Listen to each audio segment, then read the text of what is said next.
하나님이 나의 필요를 아시고 풍성하게 채워주신다고 말씀을 하셨습니다. 그리고 또 하나님은 나를 바라보실 때마다 기쁘게 여기신다고 말씀했습니다. 하나님이 나를 바라보시고 불편해하거나 언짢아 하시는 것이 아니라 이사야 62장 5절에 보니까 마치 청년이 처녀와 결혼한 것처럼 그 처음 신혼초의 부부들의 그 만남의 눈빛을 보십시오. 막 눈에서 꿀이 뚝뚝 떨어집니다. 굉장히 그 싱그러운 젊음의 부부들이 만나서 바로 신랑 신부가 만나서 기쁜 것처럼 하나님이 나를 바라보면 신랑 신부가 마주보는 눈빛 이상으로 내가 너를 바라볼 때마다 기쁘다고 성경은 말씀하고 있습니다. 오늘도 여러분이 갑갑하게 마스크를 끼고 앉아있는 여러분을 바라볼 때마다 하나님께서는 얘들아 그 마스크 끼고 이 더위에 정말 고생한다. 그럼에도 불구하고 하나님이 기쁨으로 저와 여러분을 바라보고 있다는 것을 믿기를 바라겠습니다. 뿐만 아니라 이제 남편에게부터 우리는 젊은 시절에 아마 청혼을 받든지 프로포즈를 했을 거예요. 그런데 부부가 프로포즈를 주고받을 때보다 더 기쁜 것이 뭐냐면 내가 너를 택했다는 것을 잊지 말라. 내가 너를 기쁨으로 청했다. 이사야 43장 1절에 보니까 야곱아 너를 창조하시니가 이제 말씀하시느니라. 이스라엘아 너를 지으시니가 이제 말씀하시느니라. 너는 두려워하지 말라. 내가 너를 구속하였고 내가 너를 지명해서 프로포즈해서 내가 너를 불렀다. 너는 내 것이다. 이렇게 말씀하고 있습니다. 그러면서 하시는 말씀이 내가 내 눈에 어떤 존재인 줄 아느냐. 보배롭고 존귀한 존재라고 말씀하고 있습니다. 여러분 우리의 외모가 비록 이렇게 다른 사람에게 부러워할 정도의 외모가 아니라 할지라도 내가 가지고 있는 재산이 부러워할 정도가 아니라 할지라도 하나님의 눈에는 내 모습이 보배롭고 존귀한 존재라고 말씀했으니까 오늘 저와 여러분이 마음속에 하나님 앞에 나는 보배로운 존재라는 사실을 인식하시면서 하나님이 주신 은혜를 다시 한번 되새길 수 있는 이 시간이 되었으면 좋겠습니다. 그래서 우리는 오늘 결혼 생활 하시든지 안 하시든지 간에 결혼 생활의 기본이 뭐냐 하면 변화가 필요한데 이 변화의 기본이 뭐냐면 첫 번째 자신에게서부터 변화는 와야 됩니다. 남편이 변화될 것을 기대하지 마십시오. 자식들 부모님 잘 안 됩니다. 변화가. 근데 내가 변하면 됩니다. 나만 변하면 되는데 우리는 상대방이 변하도록 기다리고 있잖아요. 여러분 먼저 하나님께서 결혼을 가정을 이루셨는데 당신 자신을 사랑하는 법을 아셔야 됩니다. 무슨 말씀인가 하면 결혼 생활은 어느 가정인데 조금 삐걱삐걱하는 소리가 나게 되어 있습니다. 조금 부부간의 갈등은 있습니다. 이것저것 성격이 맞지 않고 뭔가 생활 습관이 많지 않고 또 언어가 세련되지 못해서 여러 가지 부부 사이에 갈등이 있을 때에 우리는 이렇게 생각하면 됩니다. 먼저 이 삐걱거리는 소리는 나를 고치라는 소리라. 나를 향해서 지금 여러 가지 메시지를 주고 있다 생각하시고 받아야될 것 중에 하나가 야고보서 1장 2절과 3절에 야고보 선생님은 이렇게 말합니다. 형제들아 너희가 여러 가지 시험을 당하거든 부부끼리도 이렇게 여러 가지 다툼이 있고 적잖은 시험이 있을 수가 있잖아요. 특히 이 코로나로 인해서 부부가 같이 있는 시간이 많다 보니까 여러 가지 서로가 불편한 것들이 많이 있잖아요. 근데 온전히 기쁘게 여기라는 거예요. 아니 시험이 오는데 귀찮은데 지금 다투는데 어떻게 기쁘게 여깁니까? 답은 나와 있습니다. 이것 있으면 너가 믿음이 시련에 인내를 만들어낸다. 너에게 인내가 필요하기 때문에 이런 과정을 주는 거야. 너는 이 다툼을 통해서 너에게 필요한 것이 뭐냐면 이런 다툼 속에서도 시험 중에서도 인내가 필요하고 또 인내가 필요한다면 뭡니까? 이 인내를 온전히 이루고 온전히 구비하여 조금도 부족함이 없도록 너의 성격에 너를 고치는 과정 중에서 그런 아내와의 다툼, 남편과의 다툼, 또 고부간의 다툼을 통해서 너를 하나님이 바로 변화시키고 온전해지도록 하는 하나님의 과정이라는 거예요. 다시 말하면 하나님께서는 그 어떤 상황 속에서도 그럼에도 불구하고 나는 너를 버리지 않을 거야.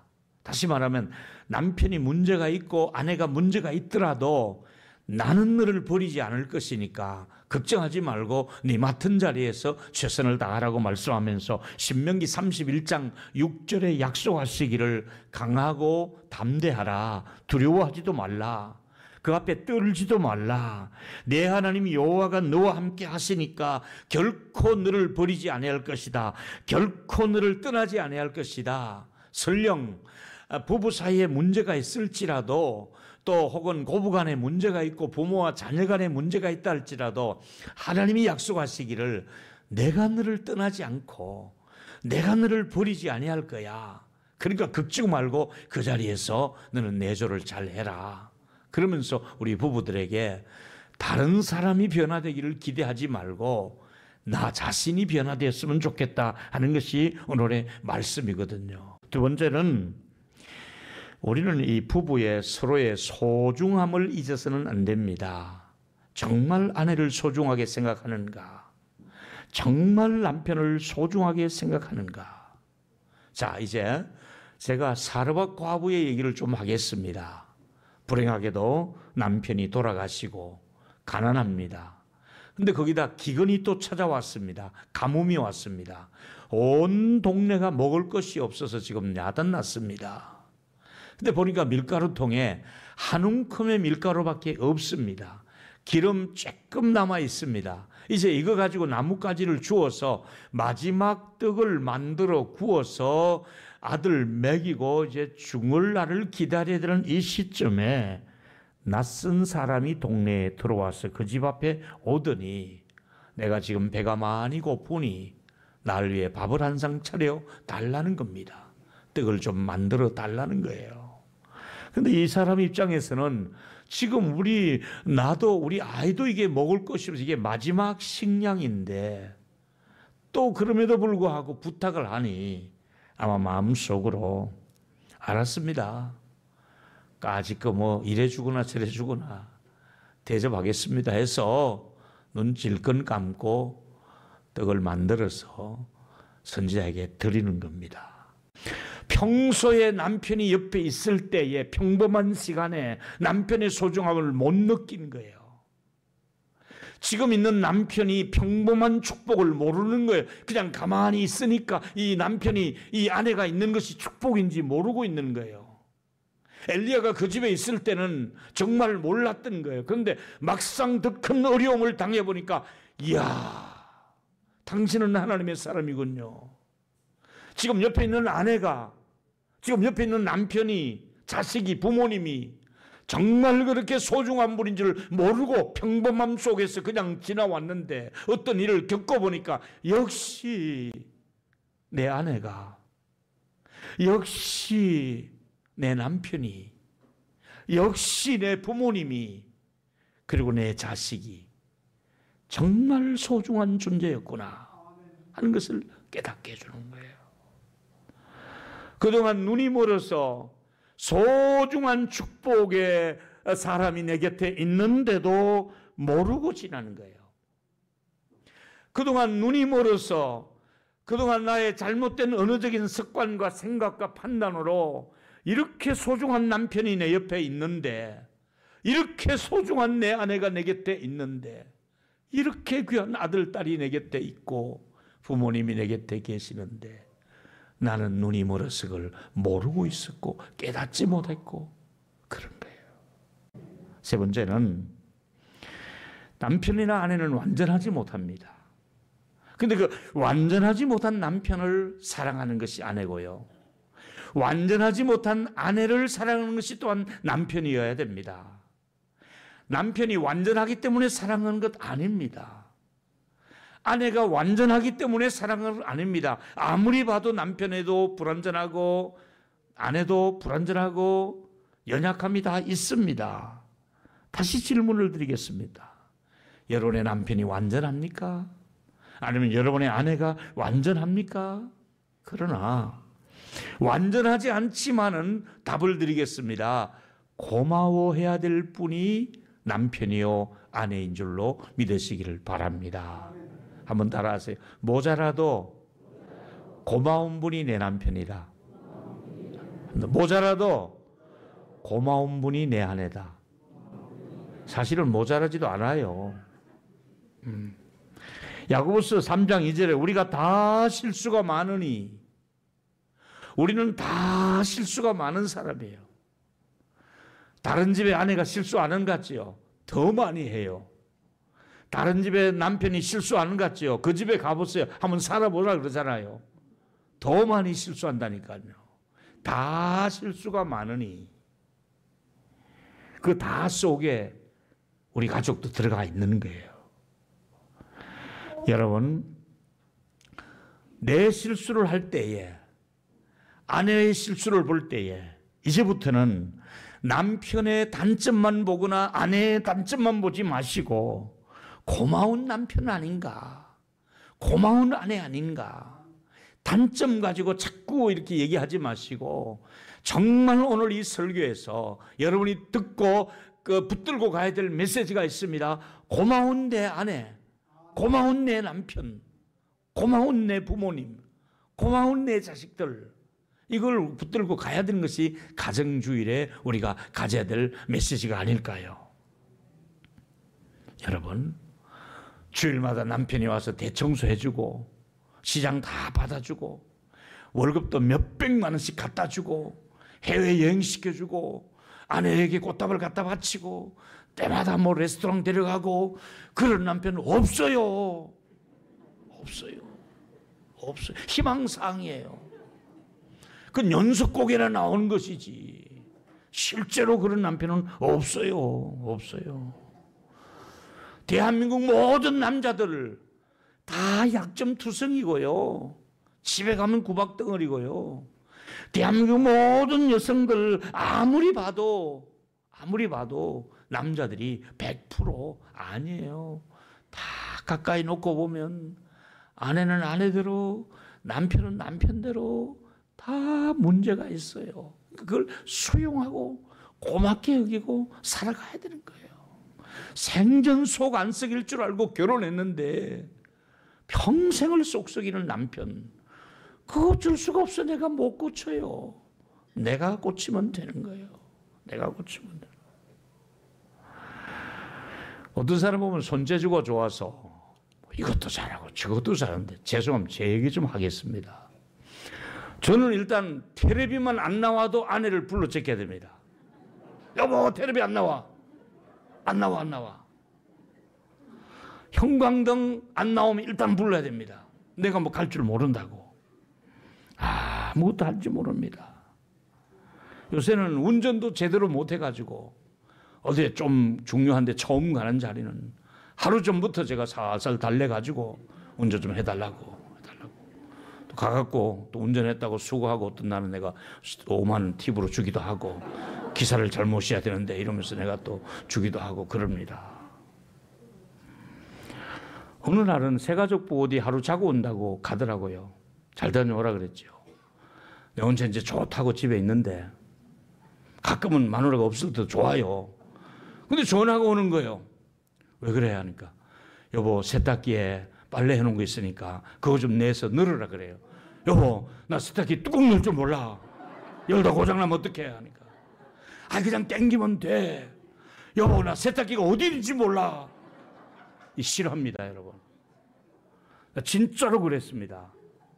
세탁기 뚜껑 안 열어봤고 그때까지 어딘지도 모르겠는 거예요. 확실한 건 안방에는 없는 것 같은데, 어딘가 있긴 있을 것 같은데, 제가 세탁기가 어딘지도 모르게 살아오는 남자입니다. 그리고 제 별명이 밥조입니다. 집에 오면 가면 밥조 이 말이에요. 신발 벗으면 들어가면서 밥조. 배고픈 날은 나 10분 남았어, 밥 차려, 이러고 전화합니다. 그런 우리 집사람이 어느 날 하는 말이, 나는 이 집에 식모잖아, 이러는 거예요. 그래도 나는 또 밥 달라 하니까 또 식모께서 밥을 차려줘서 이렇게 먹고 지내는데, 근데 여러분, 이제 제가 나이가 60이 좀 지나가면서 느끼는 것 중에 하나가, 야, 참 아내는 고마운 사람이다. 또 자기도 나한테, 여보 참 수고했어 당신. 이제 서로가 교감이 되는 거예요. 그래서 여러분, 난 여러분에게 내 가슴에서 우러나오는 메시지를 전하고 싶습니다. 부탁하고 싶습니다. 아내에게 고맙다고, 남편에게 고맙다고 이렇게 말하면 됩니다. 당신은 참 좋은 분입니다. 당신은 참 귀한 분입니다. 대한민국의 모든 남자들이 듣고 싶은 얘기가 당신은 좋은 남편입니다. 모든 부모들이 좋은 자식들에게 듣고 싶은 얘기가 아빠는 참 좋은 분입니다. 아내들에게 듣고 싶은 얘기가 당신은 참 좋은 남편입니다. 모든 아내들은 듣고 싶은 얘기가 당신은 참 좋은 아내입니다. 참 좋은 남편입니다. 서로가 이런 말을 했으면 합니다. 어떤 나이 많으신 분이 사별하시고 재혼을 했는데 그냥 비슷한 또래에서 했으면 좋았을 텐데 누가 좀 잘못 부추겨가지고 베트남 젊은 여성하고 결혼을 했더니 처음에는 왔다 갔다 하다가 그 다음에 또 그쪽에 베트남에도 아파트를 하나 사놓자 그래서 사놨더니 문제는 된장찌개를 아무리 가르쳐도 못하더라는 겁니다. 아무리 얘기를 해도 된장찌개를 못 끓여서 결국은 된장이 먹고 싶어서 그거를 내려놓고 버려두고 한국에 와서 다시 어떤 할머니하고 산답니다. 처음부터 소개해주는 권사님하고 살지 괜히 아파트만 한 채 날렸다는 거예요. 그러니까 옆 사람에게 말씀하세요. 혹시 그런 일이 있더라도 그러지는 마세요. 시작. 혹시 그런 일이 있더라도 그러지는, 무슨 말인지 아시죠? 그냥 전라도만 그 시기 하면 또 그 시기 하면 됩니다. 사랑하는 여러분, 우리는 익숙한 것 중에 하나가 남편 단점에 아주 익숙하게 정확하게 보고 있습니다. 제 단점을 제 아내가 제일 잘 알고 있습니다. 상대적으로 저도 저희 아내의 단점을 제일 잘 압니다. 그러니까 오래 살다 보니까 40년 이상 살다 보니까 단점이 보는데 익숙한 부부들이요, 이제는 그 단점을 내려놓고 장점을 보십시오. 좋은 점을 보라 이 말입니다. 너무너무 좋은 점이 그 아내에게 있고 그 남편에게 있고 부모님과 자식들에게 있단 말이지요. 정말 아내들은 남편에게 인정받고 칭찬받고 싶고 사랑받고 싶고, 정말 남편들은 아내로부터 부모로부터 칭찬받고 인정받고 또 그러고 싶고, 모든 목회자들은 또 교인들에게 사랑받고 인정받고 싶고 존경받고 싶고, 그것이 신뢰가 쌓여질 때 교회와 가정은 행복해지잖아요. 남편을 있는 그대로, 아내를 있는 그대로 사랑하시면서 자주 이런 말을 합시다. 당신은 좋은 사람이에요. 당신은 참 좋은 분이에요. 이 말을 부부간에 자주 하셔야 됩니다. 그래서 우리는 불친절한 아내로서 남편으로서 살지 마시고 정말 서로를 존중하는 거예요. 정말 서로를 사랑하는 거예요. 그러면 정말 여러분의 가정에는 조금 더 행복해질 것이고, 또 정말 아내를 생각하고 남편을 생각한다면 조금 더 그쪽을 배려하고 수고할 때 더 좋은 결과를 주실 줄 믿고, 이만큼 말씀드리고 다음에 또 조금 더 준비하도록 하겠습니다. 결론은 이렇습니다. 당신의 남편은 남편이기에 마땅히 존중을 받아야 됩니다. 그리고 당신의 아내는 아내이기 때문에 마땅히 사랑을 받고 또 인정을, 돌봄을 받아야 됩니다. 세 가지를 여러분이 한번 읽어주시면 좋겠습니다. 시작. 당신 자신이 먼저 변화되어야 남편도 변하고 아내도 변하고 아이들도 변합니다. 아멘 할 수 있겠죠? 또 읽겠습니다. 두 번째 시작. 부부는 한평생 살면서 서로 소중한 존재인 것을 잊어서는 안 됩니다. 그렇습니다. 정말 아내가, 남편이 소중한 존재라는 것을 다시 한번 마음에 깊이 간직하시기를 바라겠습니다.